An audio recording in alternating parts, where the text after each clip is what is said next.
The fear of social rejection is greater than the fear of death.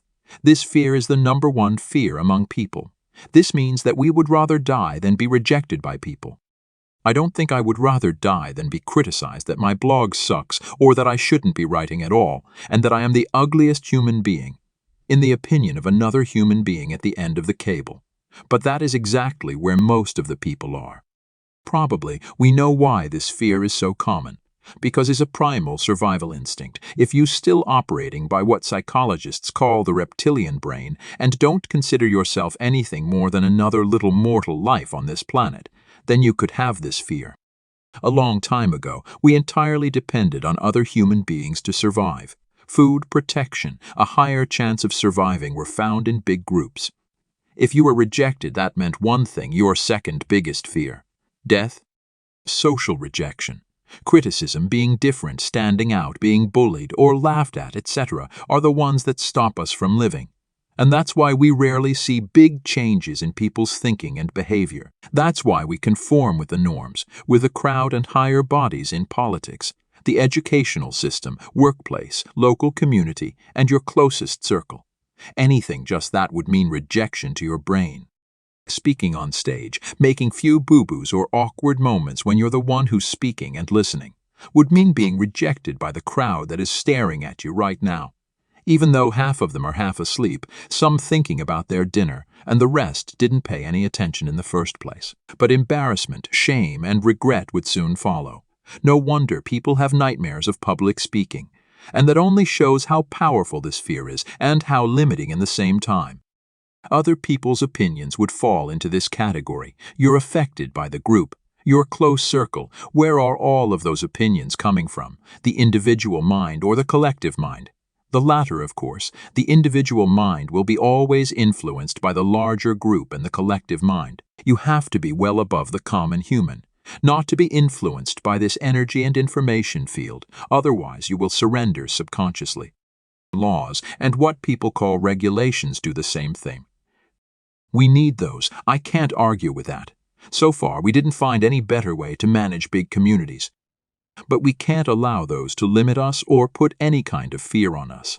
However, being against the law most often means being rejected. Most people that had been convicted know how it feels. Coming back to being limited by laws and collective thinking and rejection, a lot of those convicted never committed the crime. But once people turn their backs on you, rarely do they ask for any explanation. May I please repeat myself? We need laws, but let's not be so biased by the crowd or authority or the system. Times like these only amplifies this fear and show how humanity operates by primal instincts still. Crowd behavior, authorities, people higher than one sees himself to be, neighbors, friends, and family, can distort the truth or make the logic and truth non-existent. And some people know how to use this fear of rejection in their favor. But, as I said, rarely does the reptilian brain think about logic.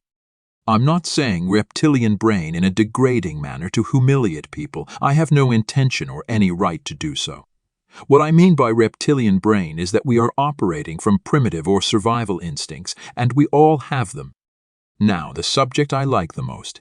Higher self, your full potential, spirituality, and rise above the dogma and limiting beliefs. And where the social rejection comes in? It tries to squeeze itself right in the middle by crushing others. This limiting belief is stopping you from going in any direction.